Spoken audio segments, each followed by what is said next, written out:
Now, the United Nations is moving hundreds of peacekeepers from eastern parts of the Democratic Republic of Congo to the capital, Kinshasa. Dozens of people died during protests in the city last month. Tensions are rising after it was announced presidential elections will be delayed until 2018. Now, the UN warns that more violence is inevitable unless this crisis is addressed. CCTV's William Denselow reports from the UN headquarters in New York.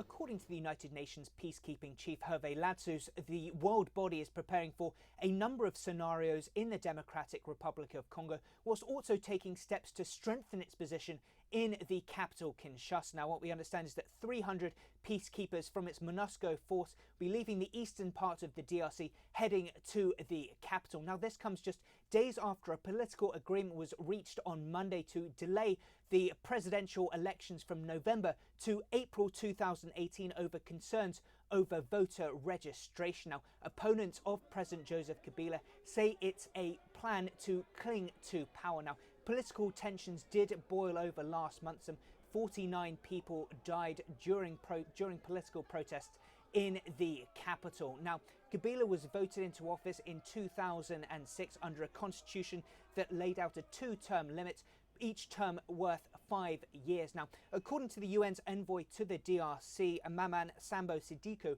he said recently that that major violence was inevitable unless this crisis was addressed. Now, the United Nations is taking steps to strengthen its position in Kinshasa, but Ladsu says it's likely to be somewhat limited. He states that the UN, that MONUSCO neither has the mandate nor the manpower to ensure security in a city that has a population of close to 11 million people. Now, what we also understand is that the United Nations Security Council is currently considering whether to make a trip to the country next month.